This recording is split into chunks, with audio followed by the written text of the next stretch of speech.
things dumps itself because I'm here, but when I'm here it doesn't dump itself, so I have to devise some fingering. So I do this and place here and place my thumb back. See, so that would dump. So I devise strategies so that my bass plays when I want and also dumps unwanted harmonies.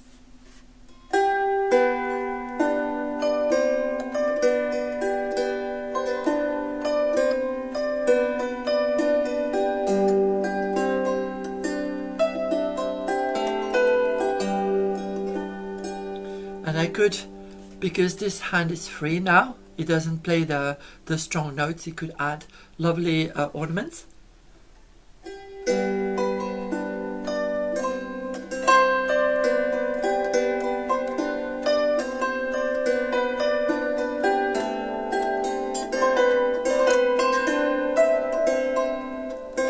So that's typical da da da da da da da, and I don't have to play with the treble all of that.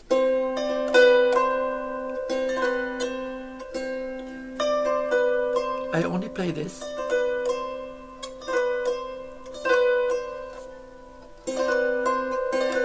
And I play bass first.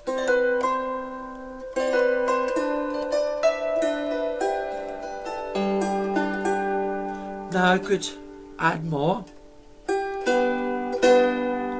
For instance, play Cron and octave with a what is it, a E.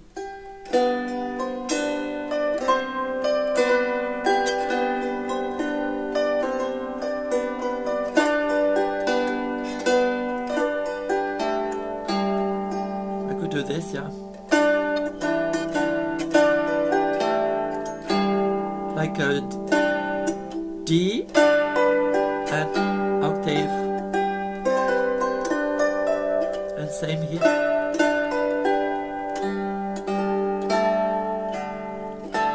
And perhaps like with a fifth. See, so.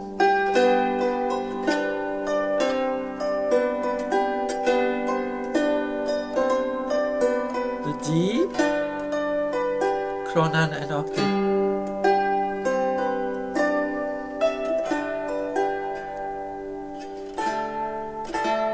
With a fifth, and that makes it fuller, and then it's like, you know, you still hear the melody, but since you're adding notes in the bass which are octaves or fifth, you're not adding something to the melody, because fifth is not really adding and octave is not really adding, but it creates the harmony. You don't damp all the bass, you damp those you want, and then it creates a full impression of a piece. So for the Cron, what would I do? That could be this.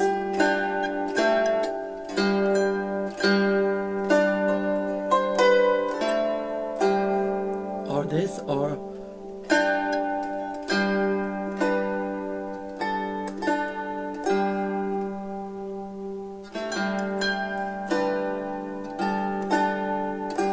something like this. You could do sound it like something like this. So basically what I advise when you start uncoupling your hands is to fix the bass hand here with your hand on the box, and find that you use all the fingers with minimal movement and they damp each other. Of course you choose, that's the symphonal part of bunting, you choose what you let ring, and then you can develop from there. Any note can be its octave, or even if you have this could be, because if that's the drone of the melody,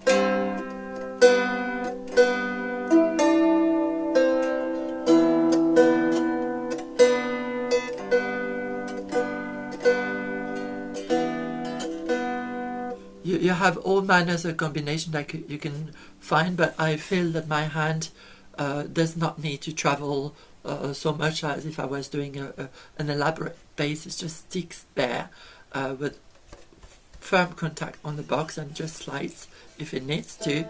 And you know, just by sliding, see, I can reach quite high, you know, and more than 1 octave actually I could reach, because that is narrow stringing, and I don't need more than this.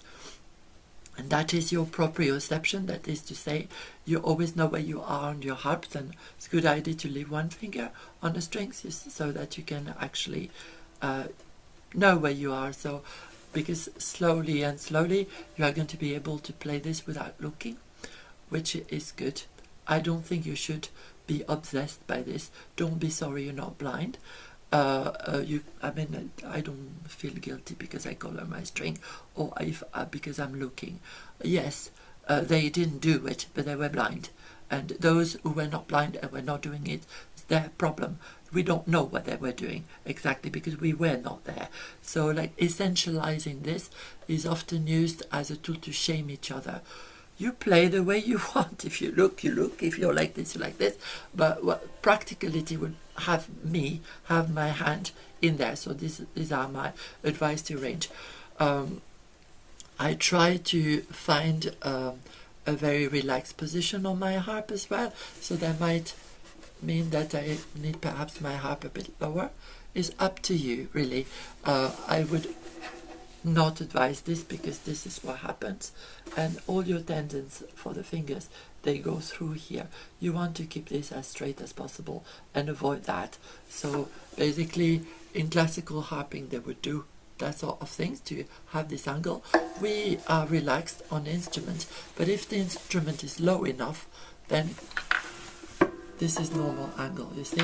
And that would be the same here, that I try not to go here, not to go here, but to be as straight and natural as possible.